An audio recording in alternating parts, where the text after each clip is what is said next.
Welcome to the Virtual Brain Auditory Pathway demo. In this demo, you will fly through the brain, stopping at a series of stations. You will learn how sounds activate structures in the ears and then travel along the auditory pathway. Many structures in the auditory pathway work together to allow us to perceive the speech, music, and environmental sounds we encounter on a daily basis. Here we are looking at a person's brain when they listen to sounds coming from speakers. Move along the track.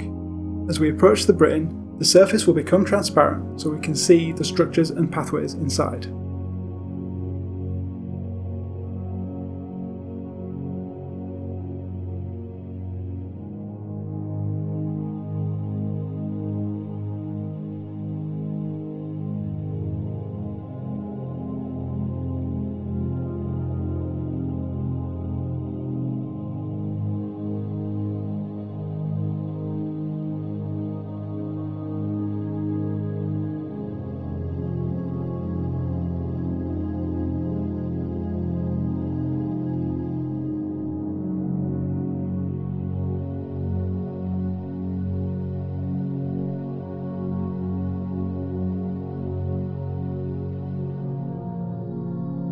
A speaker produces sound through vibrations, which lead to pressure waves in the air.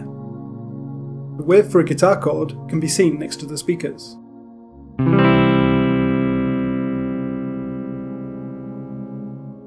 Everyday sound is a mixture of waves with different frequencies.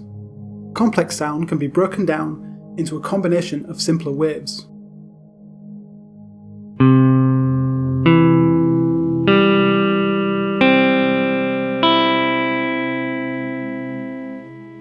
At many stages of the auditory system, high and low frequency sounds are processed separately. Look over to the brain. To illustrate this separation of frequencies, dark colours indicate processing low frequency sounds and light colours indicate processing high frequency sounds. Sound from the speakers reaches both ears. Shades of red indicate the signal from one ear and shades of blue indicate the signal from the other ear. Next, we will follow the auditory signal into the ear.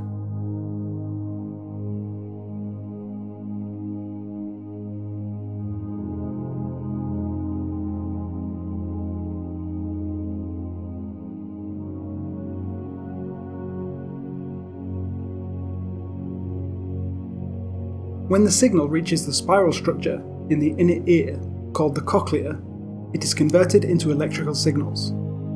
Different parts of the cochlea respond to different frequencies of sound. Higher frequencies activate the base of the cochlea, shown in light blue, and lower frequencies activate the apex, shown in dark blue.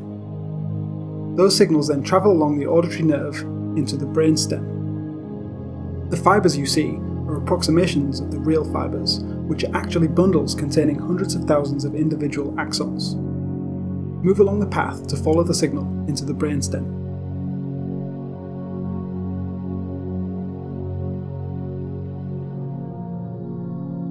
Look ahead.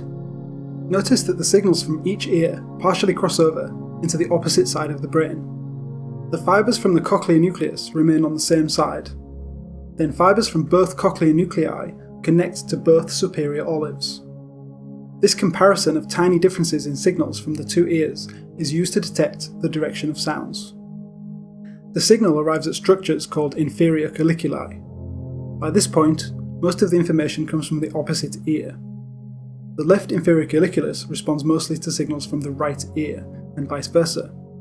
Next, the signal from both ears is combined, as indicated by the purple colour of the fibres. Light fibres still indicate signals from high frequencies, and dark fibres still indicate signals from low frequencies. Move along the track.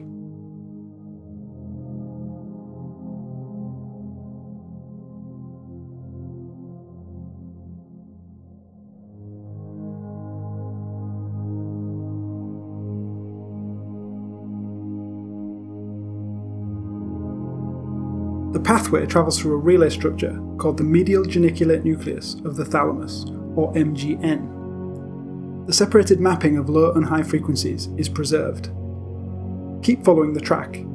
The next destination of the auditory pathway is primary auditory cortex, or A1.